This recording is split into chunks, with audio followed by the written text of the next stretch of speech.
Hello students, welcome to the Parivartan learning centre.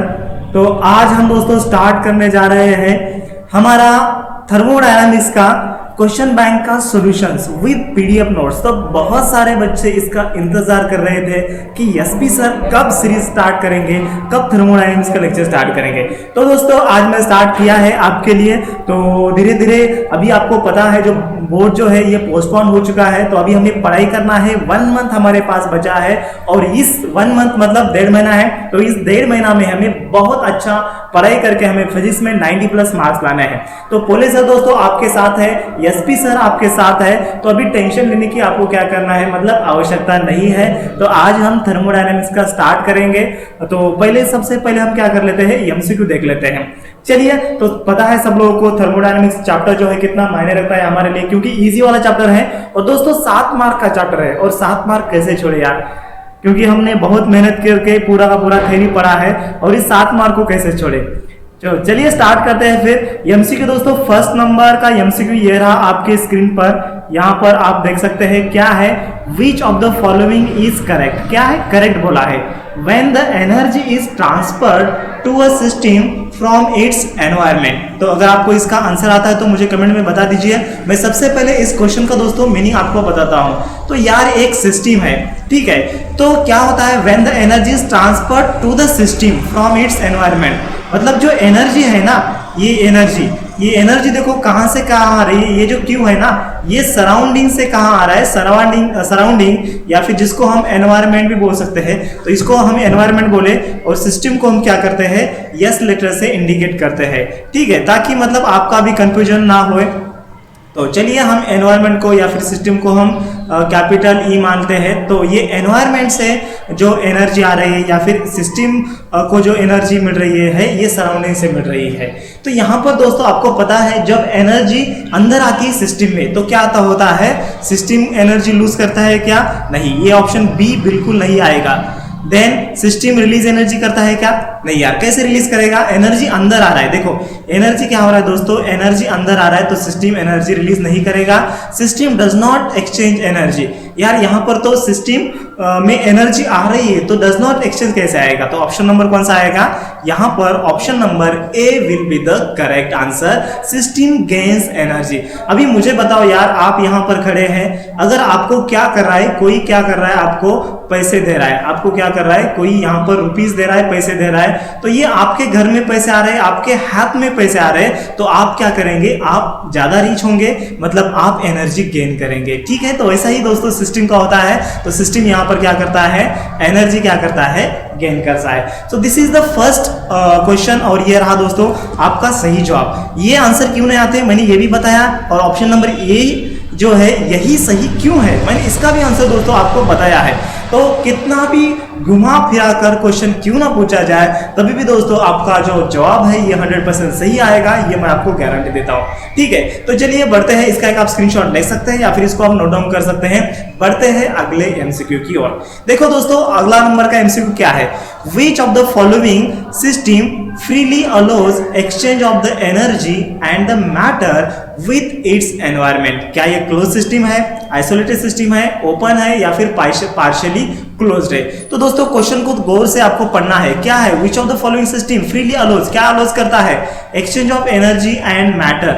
ये तो यार ओपन सिस्टम का डेफिनेशन है, हमें पता है ओपन सिस्टम में क्या होता है। देखो ओपन सिस्टम में क्या होता है, ओपन सिस्टम में क्या होता है दोस्तों, मैटर भी ट्रांसफर होता है एंड एनर्जी भी ट्रांसफर होता है, पता है ना, मैंने आपको पढ़ाया था, ये दोनों भी चीजों का एक्सचेंज होता है। तो यहां पर ऑप्शन नंबर क्या आएगा, option number C will be the correct answer. तो इसका आएगा option number C, that is the open system, ठीक है। आ गई बात समझ में, हाँ ठीक है। क्लोज सिस्टम, भैया क्लोज सिस्टम में क्या होता है, देखो यहां पर मैं बता रहा हूं, क्योंकि ये क्लोज सिस्टम आंसर क्यों नहीं आएगा, क्योंकि क्लोज सिस्टम में दोस्तों क्या होता है, ओनली एनर्जी ट्रांसफर होती है। एंड आपको तो पता है आइसोलेटेड सिस्टम में क्या होता है, कोई भी ट्रांसफर नहीं होता है, neither energy and nor the matter, ठीक है।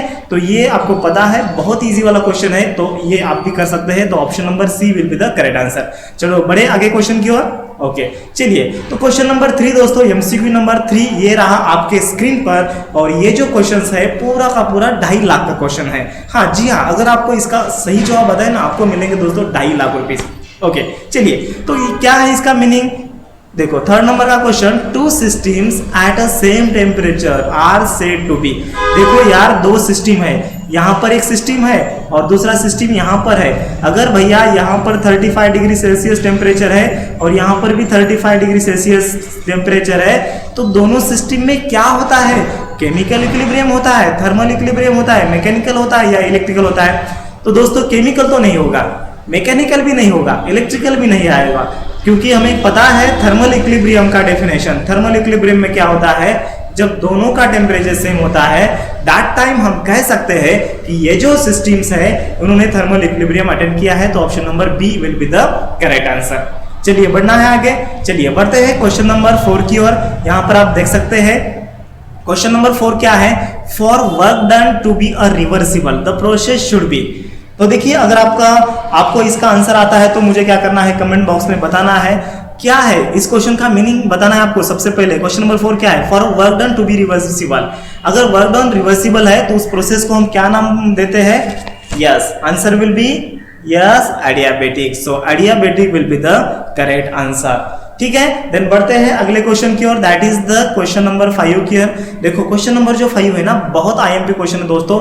ऐसे क्वेश्चंस ये यहाँ पर आपको 1 मार्क के लिए पूछा है एमसीक्यू में, लेकिन ऐसे क्वेश्चंस 2 मार्क के लिए भी पूछे जा सकते हैं। तो क्या है भैया question? A gas in a close container is heated with 10 joule of energy. तो यहाँ पर हमने क्या किया है, एक गैस है और देखिए ठीक है, यहाँ पर एक गैस है दोस्तों, एक क्लोज कंटेनर में हमने क्या किया है, इस गैस को क्या किया है दोस्तों, हमने क्या किया है, नीचे से हमने हीट दी है। तो कितना हीट दिया है? 10 जूल ऑफ एनर्जी हमने दी है उसको, causing the lid of the container to the rise of. तो यहाँ पर जो पिस्टन है या फिर जो लीड है ऊपर का, ये क्या होता है? 2 मीटर से राइज होता है। तो एक्स कितना है बच्चों? एक्स यहाँ पर दिया है 2 मीटर। देन फोर्स हमने कितना अप्लाई किया है? तो यहाँ पर जो फोर्स जनरेट हो रहा है इस लीड के ऊपर या फिर पिस्टन के ऊपर कितना जनरेट होता है दोस्तों? 3 न्यूटन का जनरेट होता है। So what is the total change in the internal energy और the change in internal energy हमें फाइंड आउट करना है। तो ये क्यू हमें दिया है, क्यू कितना है? 10 जूल है और हमें फाइंड आउट क्या करना है? हमें फाइंड आउट करना है बच्चों डेल्टा यू हमें फाइंड आउट करना है। तो कैसे फाइंड आउट करें? बहुत इजी यार, according to the first law of the thermodynamics. Yes, first law of thermodynamics क्या है दोस्तों? पता है किसको? यस, क्या होता है? डेल्टा यू इक्वल्स टू क्या होता है? ये Q माइनस W होता है। तो यही हमें फाइंड आउट करना है, ये according to the first law of thermodynamics. ऐसे आपको लिखना है, एमसीक्यू है तो लिखने की आवश्यकता नहीं है, मैं यहाँ पर ट्रिक बता रहा हूँ। तो Q का वैल्यू कितना है दोस्तों? देखिए यहाँ पर Q को मैं एज इट इज लिखता हूँ माइनस W, मतलब क्या होता है? वर्क जो होता है ये होता है फोर्स इंटू डिस्प्लेसमेंट। तो ये F इंटू यस आएगा। देन उसके आगे का सोल्यूशन दोस्तों मैं यहाँ पर लिख रहा हूँ, delta U equals to Q का वैल्यू कितना है? 10 है माइनस, देन F का वैल्यू कितना है? 3 है एंड X का वैल्यू कितना है? 2 है। तो यहाँ पर इसका कैलकुलेशन आएगा 10 माइनस 3 2 6 होते हैं, 10 माइनस 6 कितने होते हैं? 4 होते हैं। तो 4 यहाँ पर क्या आएगा? जूल आएगा। और ये माइनस आएगा क्या प्लस आएगा? यस, क्या आएगा? This will be the +4। तो ऑप्शन नंबर बी को आपको क्या करना है? ताला लगाना है। ठीक है, तो ये दोस्तों आपका यहाँ पर सही जवाब आया है। तो क्वेश्चन देखो कितना भी घुमा फिरा कर क्यों ना पूछा जाए दोस्तों, अगर आपके कंसेप्ट, मैं क्या बोल रहा हूँ, आपके अगर कंसेप्ट सही है ना, और कंसेप्ट दोस्तों मैं सही करवाता हूँ आपके, बोले सर है ना यार, क्यों टेंशन ले रहे हैं आप? ठीक है, तो वीडियो को क्या करना है? लाइक करना है, चैनल को सब्सक्राइब करना है और आपके दोस्तों के साथ शेयर करना है। क्योंकि यहाँ पर दोस्तों मैं सिर्फ 1000 बच्चे पढ़ाने के लिए नहीं आया हूँ। 1000 बच्चे तो मैं सिर्फ ऑफलाइन में पढ़ा था यार, मैं ऑनलाइन पर क्यों आया हूँ? क्योंकि मुझे लाखों बच्चों के साथ जुड़ना है, लाखों बच्चों को दोस्तों मुझे एग्जैक्ट सही कंसेप्ट क्या होते हैं फिजिक्स में ये बताना है, एग्जैक्ट नॉलेज क्या होता है, यही मेरा उद्देश्य है, मतलब स्टूडेंट को बताने का। ठीक है, तो आपको क्या करना है, ये वीडियो को ज्यादा से ज्यादा अपने दोस्तों के साथ शेयर करना है। ओके, चलिए बढ़े आगे। क्वेश्चन समझ में आया? यस, मतलब आंसर आया ना समझ में? ये सॉल्यूशन कैसे फाइंड आउट किया, 4 जूल कैसे आया, फर्स्ट लॉ ऑफ थर्मोडायनामिक्स कैसे अप्लाई किया, Q क्या है, X क्या है, F क्या है। अगर नहीं समझ में आता है तो क्या करना है, वीडियो को मतलब डबल देखना है, 100% समझ में आ जाएगा। ओके, चलिए बढ़ने का आगे। ओके, क्या बात है यार। चलो देखो क्वेश्चन नंबर 6 यहाँ पर क्या होता है, देखो क्वेश्चन नंबर 6। अरे यार ये गाना भी कौन बता रहा है? महबूब का, तो अरे महबूब का नहीं यार, अरे फिजिक्स का जो बस लेते हैं नाम। हाँ, ऐसा गाना चाहिए। महबूब का तो यार कोई भी ले सकता है। अभी पहली का बच्चा महबूब का नाम ले रहा है, बूढ़े नाम ले रहे हैं। आप छोड़ दो यार, फिजिक्स का नाम लो। बस हमें आगे बढ़ना है, एग्जाम में अच्छा सा अच्छा स्कोर हमें हासिल करना है। यस, आया समझ में? ओ यस सर, अगर आप हमारे साथ हैं ना तो हमें कोई टेंशन नहीं है। ये रही ना बात यार, गणेश तो कितना अच्छा बच्चा है। देखो चलिए, without wasting any time let's come to the point. क्या है question? The second law of thermodynamics deals with the transfer of the. हाँ सर, ये तो आपने पढ़ाया है ना। ये तो बच्चों, ये जो क्वेश्चन है ना बच्चों, 25% में क्या हो चुका है?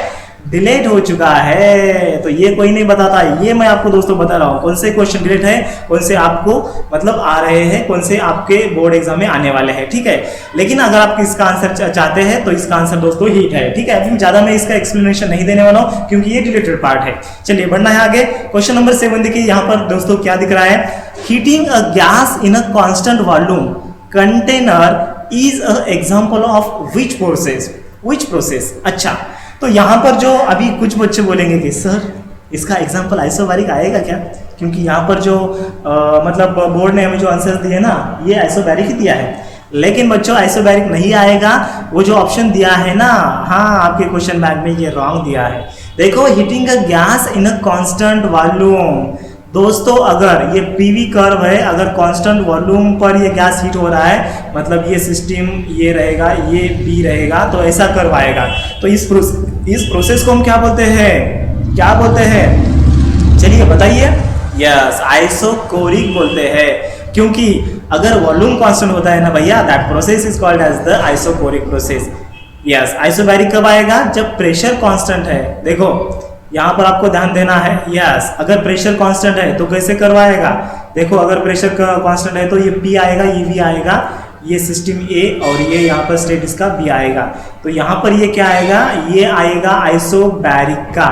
यहाँ पर मैं लिख रहा हूँ नीचे, ये आएगा आइसोबैरिक का और ये आएगा आइसोकोरिक का। आ रहा है समझ में? हाँ यस, पीवी डायग्राम देखना है आपको। और यहाँ पर दोस्तों 2-2 मार्क के आपको पीवी डायग्राम पूछे हैं, तो पीवी डायग्राम बहुत इंपॉर्टेंट है। और बहुत जल्दी ही इस चैप्टर के मैं आईएमपी क्वेश्चंस कौन से हैं मैं बताने वाला हूँ। ठीक है, तो जुड़ना है मेरे साथ। तो यहाँ पर इसका आंसर क्या आएगा? आइसोकोरिक आएगा, एडियाबेटिक नहीं आएगा, आइसोबैरिक भी नहीं आएगा, साइक्लिक भी नहीं आएगा। ठीक है, तो पता चला इसका आंसर। चलिए बढ़ते हैं, very short answer, that is मतलब 1 मार्क के क्वेश्चन की ओर। देखो यहाँ पर दोस्तों फर्स्ट क्वेश्चन पूछा है, अरे जाने दो मुझे जाना है। कहाँ जाना है? क्वेश्चन सॉल्व करने जाना है। वाह वाह, वेरी गुड। हाँ चलिए, यहाँ पर दोस्तों वेरी शॉर्ट आंसर, मतलब 1 मार्क के क्वेश्चन हम सॉल्व कर रहे हैं। और ये 1 मार्क का क्वेश्चन यह रहा आपकी स्क्रीन पर, और इसकी रकम है दोस्तों 3 लाख रुपए।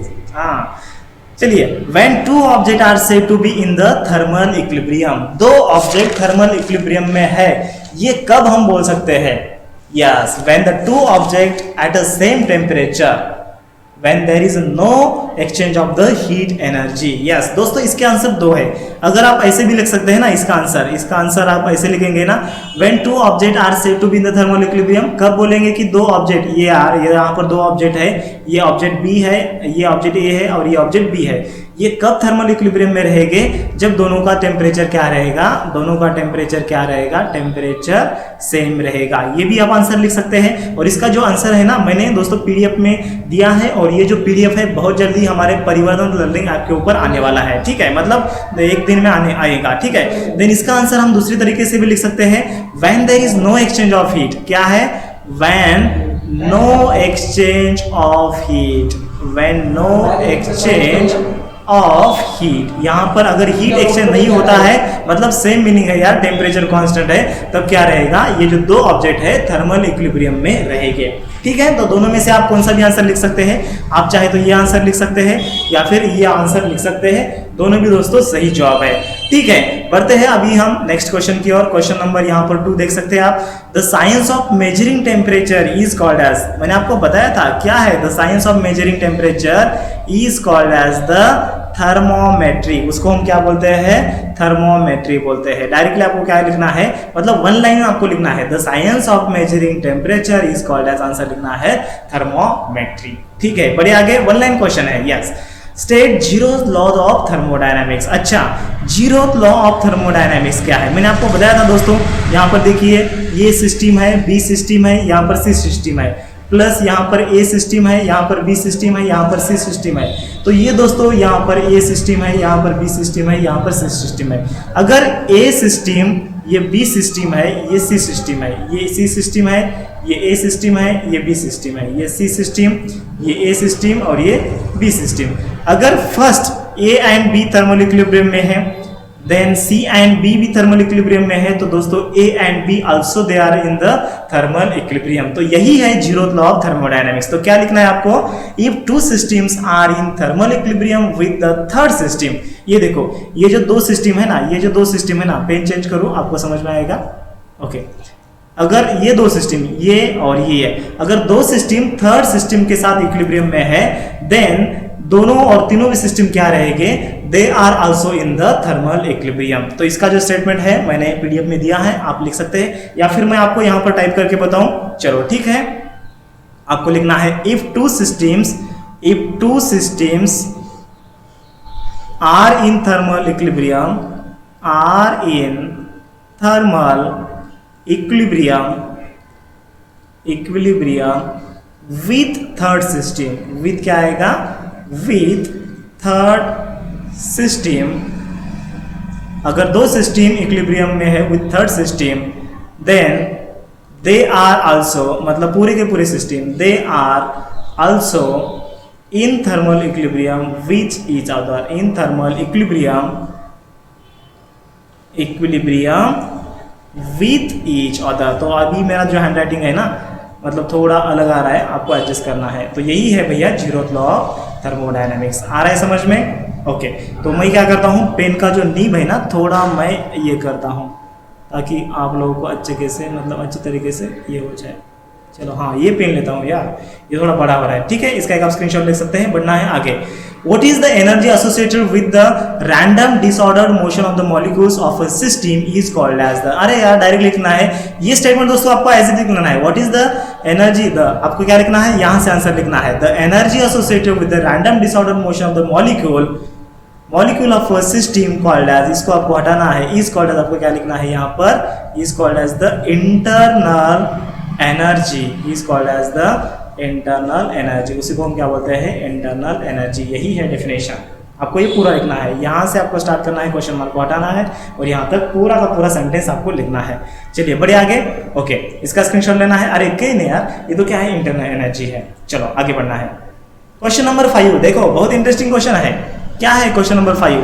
A group of object that can form a unit which may have ability, अच्छा उसकी क्या एबिलिटी हो सकती है, exchange energy with its surrounding is called as the, is called as what, उसको हम क्या बोलते हैं, yes is called as the, yes क्या बोलते हैं, सिस्टम। अरे यार सिस्टम का मैंने आपको डेफिनेशन लिख के दिया था नोट्स में, देखो मैंने, yes best to best hand written by notes provide किए हैं परिवर्तन द लर्निंग ऐप के ऊपर। तो आप देखिए सिस्टम का डेफिनेशन मैंने कितना अच्छा खासा दिया है।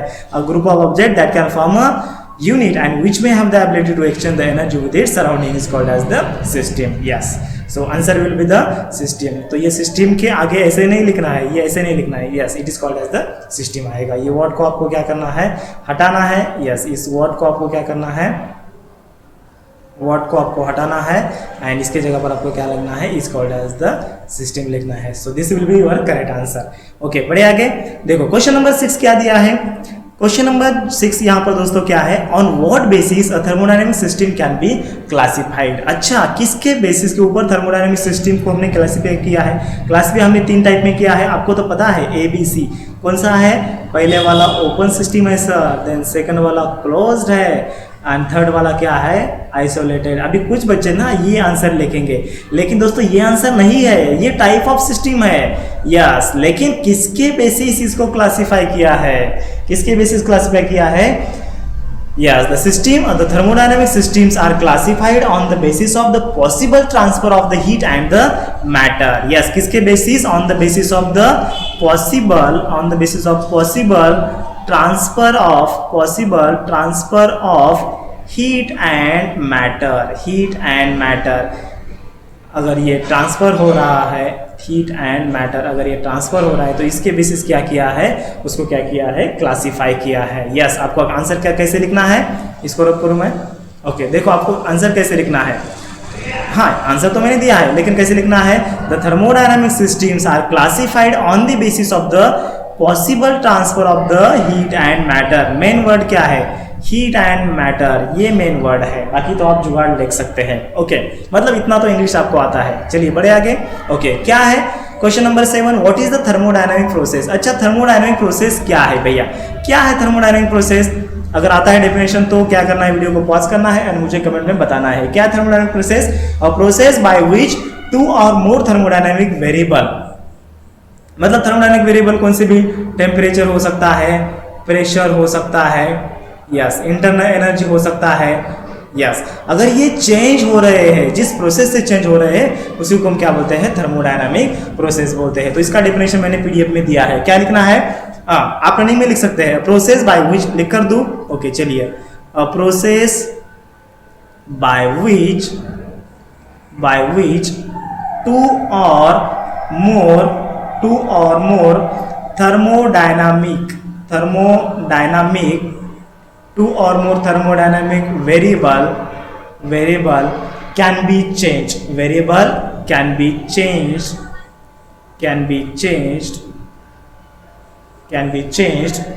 yes, is called as the thermodynamic process। then is called as, तो सबको आगे का पता है यार, is called as the thermodynamic process। चलिए बड़े आगे, डिफाइन अ हीट। अभी हीट क्या है? पेन चेंज कर लूं? ओके चलिए, ग्रीन वाला पेन लेता हूं।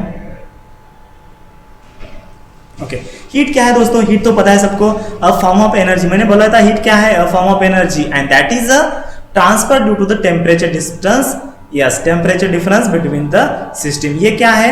आपको लिखना है it is a form of energy, it is a form of energy. देखो देखो पुलिस आए हैं, हाँ कड़क लॉकडाउन है, देखो आप सुनाई दे रहा है आपको? हाँ, it is a form of energy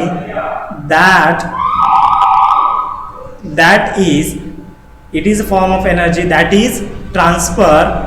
ये कैसे ट्रांसफर होता है? Transfer due to temperature difference, yes, temperature difference is called as the heat, yes, is called as the heat। उसी को हम क्या बोलते हैं?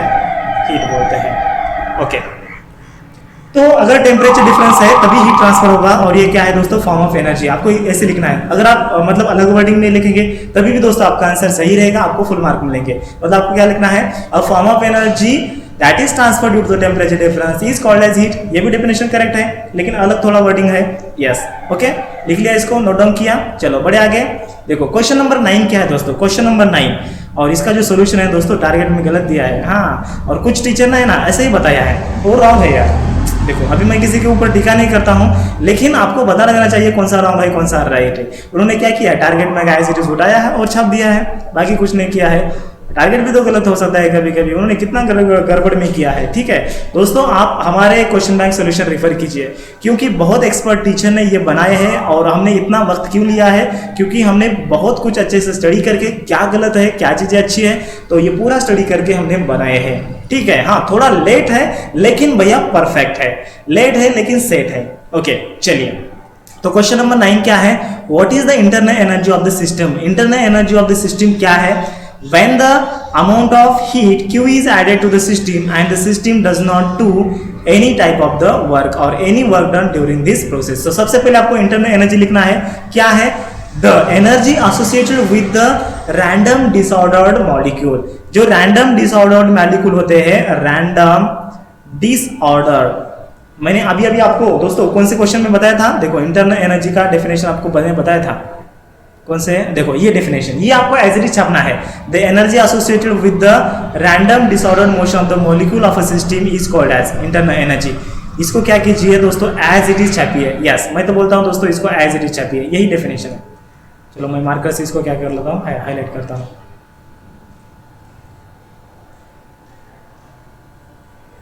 चलो, the energy associated with the random disordered motion of the molecule of a system is called as क्या है? Internal energy है। तो इसको आपको नोट डाउन करना है।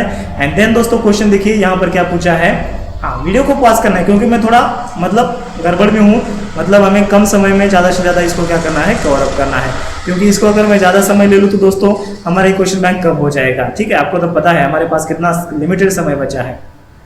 ओके चलिए, तो क्या है दोस्तों क्वेश्चन, आगे का क्वेश्चन क्या है देखो, when the amount of heat Q is added to the system. अगर दोस्तों एक सिस्टम है, इस सिस्टम को अगर हमने क्या किया है, amount of energy Q add किया है, लेकिन इसने वर्क डन कितना किया है, वर्क डन नहीं किया है, वर्क डन 0 है, तो क्या हो जाएगा इस सिस्टम में। दोस्तों फर्स्ट लॉ ऑफ थर्मोडायनेमिक्स पता है, डेल्टा U इक्वल्स टू क्या है बच्चों, Q माइनस W है। यहाँ पर क्या है, W कांस्टेंट है, W कुछ नहीं हो रहा है, जस्ट क्या हो रहा है, Q इंक्रीज हो रहा है। अगर Q इंक्रीज होता है तो क्या होता है, इस सिस्टम की इंटरनल एनर्जी क्या होती है, इंक्रीज होती है। तो आपको क्या लिखना है, when the amount of heat Q is added to the system then the internal energy of the system also increases. तो ये आपको वर्डिंग में लिखना है। ये मैंने दोस्तों सिंबॉलिक फॉर्म में लिखा है, लेकिन दोस्तों ये आपको क्या करना है, वर्डिंग में लिखना है। चलिए थोड़ा मैं पानी पीता हूं, हाँ इसको आप नोट डाउन कीजिए। चलिए बहुत अच्छा, ये आपको वर्डिंग में लिखना है, हाँ नोट्स में आ जाएगा, डोंट वरी नोट्स में आ जाएगा। यहां पर जस्ट हमारे कंसेप्ट क्लियर हो जाएंगे। ओके चलो क्वेश्चन नंबर 10 देखिए, यहां पर क्या है दोस्तों, question number 10, when does a system lose energy to its surrounding and its internal energy decreases। ऐसा कब होगा दोस्तों, when does a system lose energy to its surrounding। ये सिस्टम है, ये सिस्टम सराउंडिंग को एनर्जी कब लूज करेगा। ऑफकोर्स यार जाहिर बात है दोस्तों, जब सिस्टम का टेम्परेचर ज्यादा होगा, मतलब temperature of system is greater than the temperature of the environment. तो इसका आंसर क्या आएगा, when the temperature of the system is greater then, यहां पर क्या है, इसको मैं रब करता हूं, देखो यहां पर क्या है, यस बहुत अच्छे, यहां पर क्या है, सिस्टम है।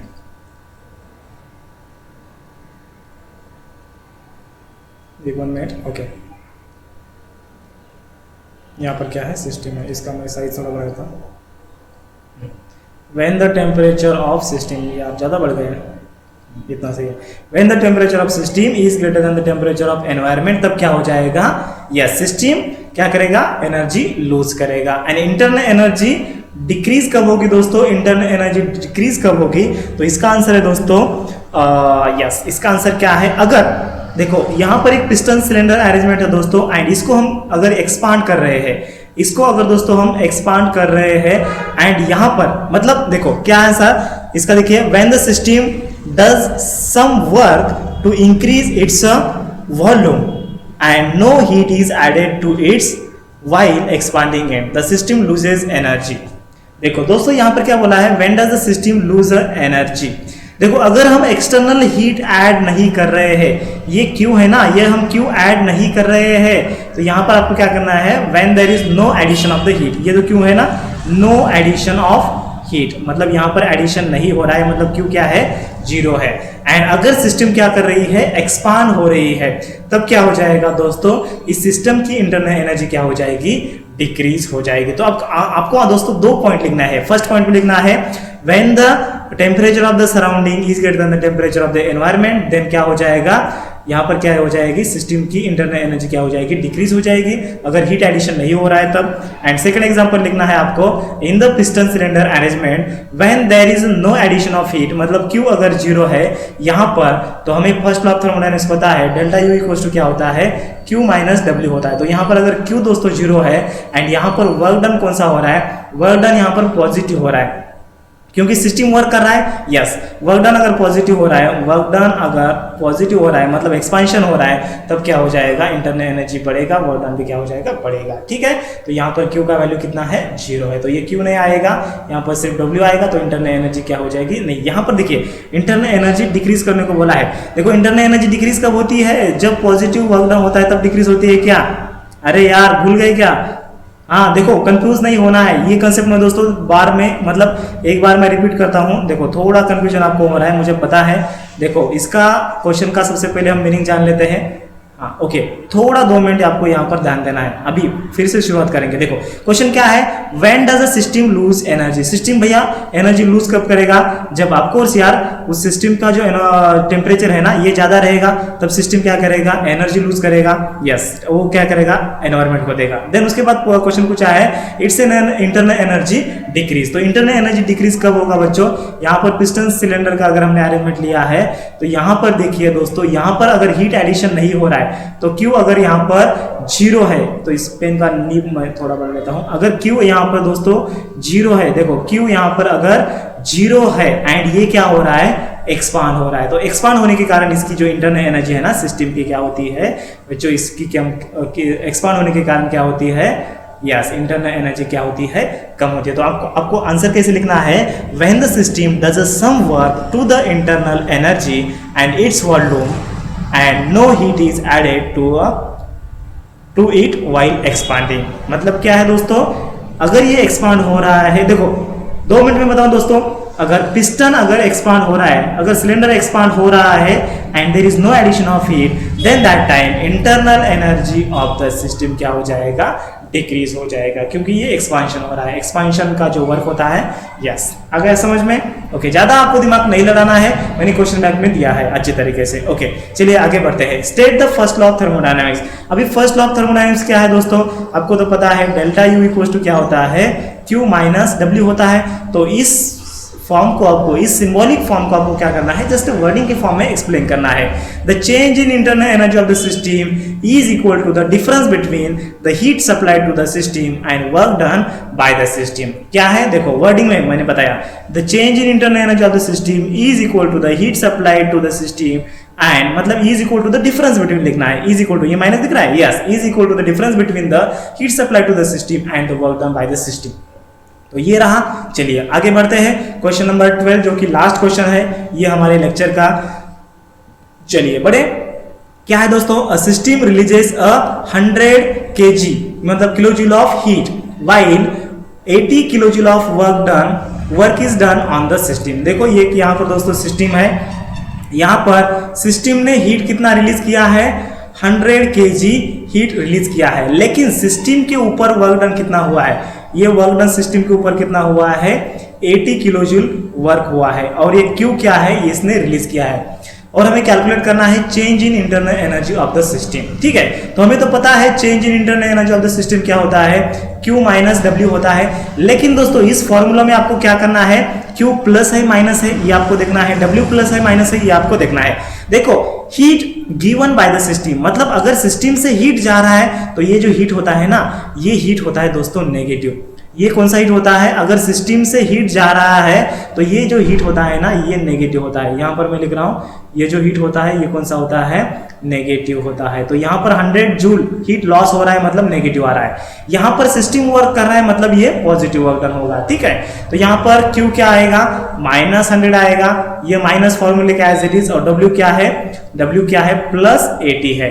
तो इसका कैलकुलेशन कैसे आएगा, -100 आएगा, -80 आएगा, सॉरी इसका देखो कैलकुलेशन क्या आता है, माइनस, देखो क्या है, देखो system releases 100 kilo joule of heat, मतलब ये रिलीज कर रहा है मतलब माइनस आएगा, while 80 kilo joule of work done on the system जो वर्क डन होता है ना ये माइनस आता है। यस मैं जस्ट चेक कर रहा था कि आपका ध्यान है या नहीं।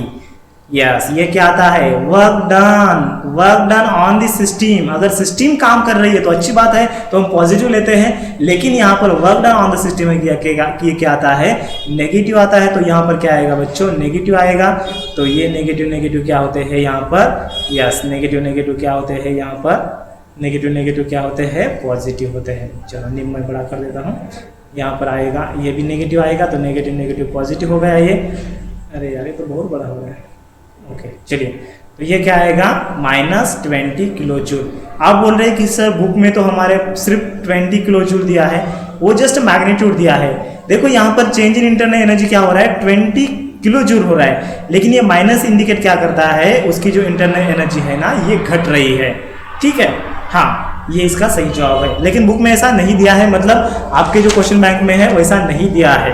और दोस्तों वहां पर टारगेट में भी ऐसा नहीं दिया है, लेकिन आंसर जो आता है एग्जैक्ट माइनस में आता है। देखो यहाँ पर आपको अगर कंफ्यूज हो रहा है तो मैं यहाँ पर दोस्तों साइन कन्वेंशन बताता हूँ।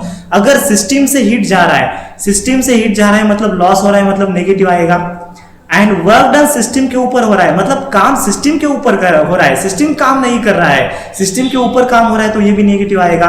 हाँ अगर सिस्टम काम कर रहा है तो ये भैया पॉजिटिव आएगा, एंड हीट एडिशन अगर सिस्टम में होता है तो ये पॉजिटिव आता है, अपोजिट। ओके अगर बात मतलब ध्यान में, अगर नहीं समझा है तो रिपीट देखना है, आपको 100% समझ में आएगा। अगले लेक्चर में हम दोस्तों आगे के हम जो 2 मार्क के क्वेश्चन है शॉर्ट आंसर हम देखेंगे, देन 3 मार्क के क्वेश्चन देखेंगे और डेली के डेली लेक्चर आएंगे। अभी हमारे पास सिर्फ 1.5 महीना बचा है और 1.5 महीने में हम अच्छे से अच्छे पढ़ाई करके हमें 90+ मार्क्स लेना है। कितने मार्क्स लेना है? यस दोस्तों, हमारा जो टारगेट है ना, ये हमारा टारगेट है +90 आउट ऑफ 100 और ये हमें अचीव करना है फिजिक्स में। ठीक है, आपको जस्ट क्वेश्चन बैंक करना है एंड 1 शॉट लेक्चर भी आएंगे, वो भी आपको जस्ट देखना है। और आईएमपी तो मैं दोस्तों आपको बताने वाला हूँ, हर एक चैप्टर की मैं आईएमपी बताने वाला हूँ। ठीक है, so have a nice day, bye bye.